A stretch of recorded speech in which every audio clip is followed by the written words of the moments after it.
3 ग्राम पर semi cube घनत्व वाली धातु से बना है। यदि आंतरिक और बाह्य त्रिज्याएं यदि आंतरिक और बाह्य त्रिज्याएं क्रमशः से 5 सेमी और 6 सेमी हो तो सेल का द्रव्यमान क्या है? देखते हैं। देखिए, एक खोखला गोलाकार खोल 3 ग्राम पर सेमी घनत्व वाली धातु से बना है। यह है, और है कैसा? खोखला है। कैसा है ये? खोखला है, अंदर से खोखला है, मतलब इसमें अंदर धातु नहीं लगी है। और ये जो पृष्ठ पे धातु लगी है ना, ये वाली जो मैं लगाने की कोशिश कर रहा हूँ इसमें, तो ये वाली धातु में किस प्रकार से सामग्री लगी हुई है? 3 ग्राम सामग्री लगती है 1 सेमी क्यूब में। 3 ग्राम सामग्री लगती है 1 सेमी क्यूब में, और सेमी क्यूब का मतलब आयतन। तो कैसे? जैसे इस खोखले गोले का आयतन निकाल लो और आयतन को 3 से गुणा कर दो, इतनी ग्राम आ जाएगा जो भी है। ठीक है, यही तो बात है। अब खोखले गोले का आयतन कैसे निकाले? तो एक पॉइंट तो मैं यहां से, गौर करना, देखो, एक पॉइंट तो मैं यहां से इस आउटर सरफेस तक आयतन निकालूंगा, और एक बार आयतन निकालूंगा मैं यहां से इस अंदर वाली सरफेस तक का आयतन, अंदर वाले भाग का, और फिर इस बड़े वाले में से छोटे वाले को हटा दूंगा तो इस बॉर्डर का आयतन आ जाएगा। इस बॉर्डर का आयतन आ जाएगा, ये बॉर्डर है इसका। और बॉर्डर का आयतन ही धातु लगवाता है, और वहीं पे धातु लगी है। ठीक है, तो पहले इस ओ पॉइंट से ये बाहर वाली त्रिज्या तक का आयतन निकालूंगा, फिर ओ पॉइंट से अंदर वाली त्रिज्या तक का आयतन निकालूंगा, बाहर वाले से अंदर वाला घटा दूंगा तो बॉर्डर बॉर्डर का आयतन आ जाएगा, और बॉर्डर का आयतन को 3 से गुणा करा दूंगा तो इतना ग्राम उसमें सामग्री आ जाएगा। तो गोले का बाहर का आयतन बोलो, 4/3 पाई आर क्यों? बताओ बाहर की क्या है? आर। बाह्य त्रिज्या कितनी है? 6। ये लो। और अंदर का बोलो, 4/3 पाई आर क्यूब क्या है? 5 की पावर 3। ये आएगा क्या?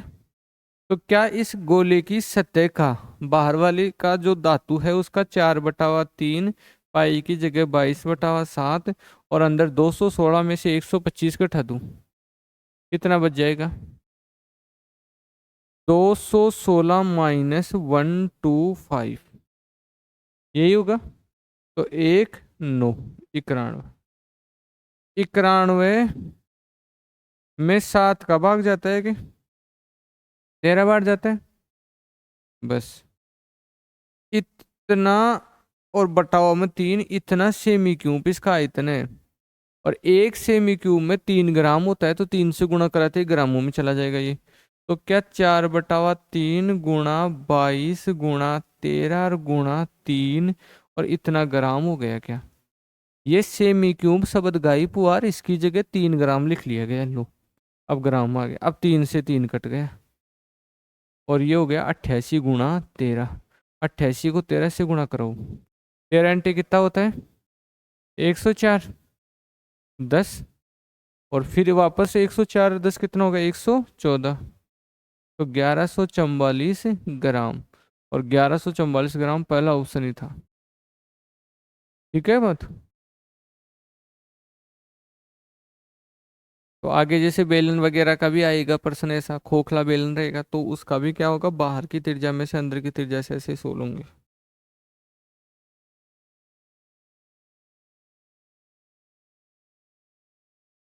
देखिए आगे, चले ना।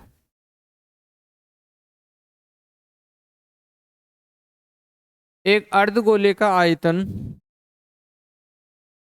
एक अर्धगोले का आयतन एक अर्धगोले का आयतन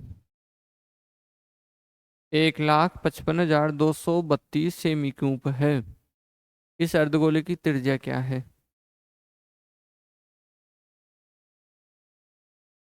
इस अर्धगोले की त्रिज्या क्या है?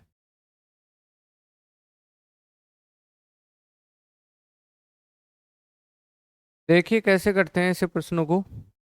अर्धगोले का आयतन बताओ, क्या सूत्र था? 2/3, 2/3 पाई की जगह 22/7, और आर क्यूब बराबर कितना है? 15 52 32, यही है करे। ये भी आयतन और वो भी आयतन, आयतन बराबर आयतन। अब आर का पता करना है, क्यों ना। अब आर का पता कराओ आप समझदारी से, ठीक है। 11 से काटता हूं मैं 2 बार। अब इसका मुझे कैसे पता चल गया कि ये 11 से कटेगा, तो मैं आपको एक तरीका बताता हूँ। 55 52 और 32, एक छोड़ रही एक अक्षर को जोड़ दो, तो ये और ये जुड़ जाएंगे, कितना हुआ 9। और बच गए उनको जोड़ो, कितना हुआ 9। और 9 और 9 का अंतर कितना होता है 0। तो जब ऐसे अंतर 0 या 11 आ जाए तो वो पूरी संख्या 11 से डिवाइड होगी, ठीक है। तो अभी अपन 11 से काटते हैं इसमें, तो 11 का 15 में एक बार, ठीक है। 4 और 5 बच गया 45, 45 में कितनी बार जाएगा 4 बार। फिर 12, 12 में कितनी बार बच जाएगा 1 बार। फिर 13, 13 में कितनी बार जाएगा 1 बार और फिर 2 बार, ठीक है। अब मेरे को आप ये बताओ इसका अंतिम 2 डिजिट क्या है 12। और 12 में 4 का जाता है ना, तो अंतिम 2 अंकों से बनी संख्या में 4 का भाग जाए तो पूरी संख्या में भी 4 का जाता है। तो 2 ये और 2 ये डायरेक्ट में 4 से उसको काट दिया, तो 3 बार तो जाएगा 12 तक। फिर 2 1 21, 21 में कितनी बार जाएगा 5 बार, ठीक है। फिर 11, 11 में कितनी बार जाएगा 2 बार। फिर 3 2 32, और 32 में कितनी बार जाएगा 8 बार। अब क्या है आर क्यूब बराबर 3528 और गुणा ये कितना है 21, ठीक है। 21 का स्क्वायर क्या होता है 441। तो क्या इसमें 441 का भाग जाता है क्या, ताकि 21 का स्क्वायर यहाँ से ले लूँ और एक 21 ये 21 का क्यूब तो पूरा बन जाए। तो आप देखिए 3528 में 441 का भाग कितनी बार जाता है 8 बार जाता है एक आराम से। तो मैं लिखूंगा आर क्यूब बराबर 8 गुणा 441 को क्या लिखेंगे 21 गुणा 21 गुणा 21। ये तो 441 वाला रही, एक तीसरा। अब अपन दोनों तरफ क्यूब रूट करेंगे, क्यूब रूट करेंगे तो क्यूब रूट करने से क्या होगा आर क्यूब का तो बन गया आर, 8 का बन गया 2, और आर ये 21 21 3 बार था तो एक बार लिखा जाएगा 21, तो ये 42। और 42 कौन सा ऑप्शन है बी ऑप्शन है। बहुत जबरदस्त प्रश्न है, कैलकुलेशन आपको आना चाहिए। देखो आप अगर ये नहीं कर पा रहे हो तो फिर आपको अपना सरलीकरण वगैरह वो मजबूत करना चाहिए। देखो